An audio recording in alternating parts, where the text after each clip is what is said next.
What's cracking, everybody? The transmission is back in and working great. Boy, this thing has been a pain in my behind. Big mess on the workbench, big mess in front of the toolbox, waiting on parts to come in, ordering bushings from one place and a rebuild kit from another. But it was well worth the wait. It works like a top. Runs exactly the way it should. It shifts hard, it's got all kinds of power, and reverse works. That's the big thing. We had no reverse last time. So before we put everything back in the case, we dry stacked everything on the bench. Started with the tail shaft, built everything from the bottom up outside the case. Rebuilt all the clutch packs and the drums, put all new bushings in, everything except for the pump. See, my pump had been ground on the end due to misalignment, due to maybe the transmission being tight. I'm not sure, I don't remember. But the pump got ruined. We bought a used pump at a transmission shop that had already been rebuilt with all new gears, all new bushings, new seals, and new rings. So, dry stacking the transmission like we did here lets you make sure everything's lined up the way it's supposed to be and nothing's out of alignment. Make sure all the bushings are good. It lets you know that all your thrust washers are fine and that your pump seats properly down inside over the input shaft like it's supposed to. And in this case, everything fit together great. Everything seated fine. Awesome. Except for one thing. We started putting it all in the case. We put everything in the bottom and we pick up the low reverse sprag. I look at it, I think, I didn't realize that this was a one-way bearing when I'd rebuilt it the first time. But this time, I took a good look at it and I thought, well, this thing only locks up in one direction. So what do? I get on YouTube, like everybody does when you have a problem you don't understand. Get on YouTube, look at some videos. Here's what I've learned from the YouTube videos. The reverse sprag is meant to turn one way, not both ways. This was my problem. I had it installed backwards. When you take the sprag and you look at it, it is only to turn counterclockwise. If you try to turn it the other way, it locks up and that gives you your reverse. I had it installed backwards. My fault, my problem, and now I've fixed it.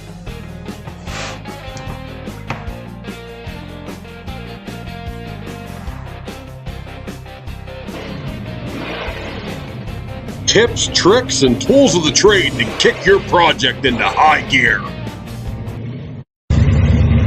Brought to you by Dell's Performance. You want performance? Go straight to Dell. Nibby's tool tip of the day? Jugs. Not those kind of jugs. These kind of jugs. Antifreeze jugs. Oil jugs. RV antifreeze jugs. Washer fluid jugs. Jugs. Empty jugs. You got to keep a few empty jugs laying around. When we did the gas transmission, we had about 3 gallons of oil. And you don't just want to dump it on the floor or just back the car out and drain it in the driveway. That's fantastic. No, we put it all in jugs. Why? You can either take it to Advanced Auto Parts or AutoZone, and there's a lot of other auto parts stores that will take used oil and recycle it for you. There's also a lot of guys out there burning used oil in their used oil burners. So you can put it in your gallon jug, take it, drop it off, give it to them. There's also people out there that actually buy used oil to burn in their outdoor burners. I know there's some people pay 25 cents a gallon. Does that sound like a lot of money? No. But if you get 10 gallon, that's $2.50, right? If it's on your way or you know somebody that does it, it's money for stuff you were going to throw away anyhow. So make sure you keep empty jugs. Antifreeze, especially if you've just done a job. Say you change your oil. Change your oil yesterday and something's wrong, you have to drain it, your oil pan's leaking. You can drain it. Would I reuse it? Not in the car. Reuse it in the lawnmower. Use it to lube up parts if you're putting something together. Antifreeze. You put a new radiator in your car, but that doesn't happen to be the problem. Drain it, put it in a jug. You put it in jugs, that way when you do fix your problem, you can dump it right back in. I know a lot of people don't want to reuse fluids, but if you've just filled it up and now you have to drain it again, it's still new fluid. So make sure you got a couple empty jugs. They're free. You've bought the fluid, the jug comes free. Might as well keep it. That's Nibby's tool tip of the day. I'm sure within my lifespan I'll have the training pan back off that transmission to change the fluid or do something or whatever, or somebody else might. So I'm going to put a drain plug in this tank. What I've done is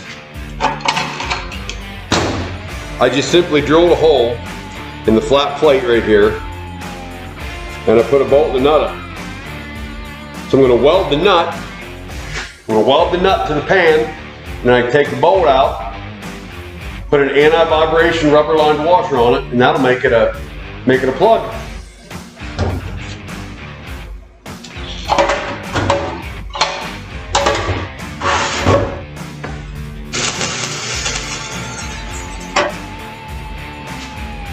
See, and you don't have to weld the nut solid, because all the nut does is hold the bolt tight to the pan.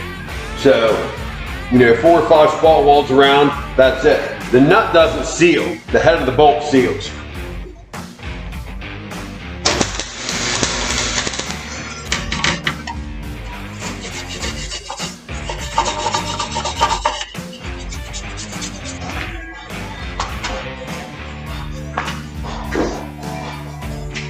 Put the pan on, and then it goes on one way.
Transmission works awesome.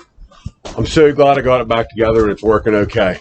I've driven up and down the road quite a few times and it seems to be doing okay. The fluid's not getting all dark and icky and sparkly and metallic-y, so I think we're good to go. Now we can park it back in the garage and we're going to get to work on Randy's truck again. So until next time, stay aware, stay safe, do something fun in your own garage. Don't waste it.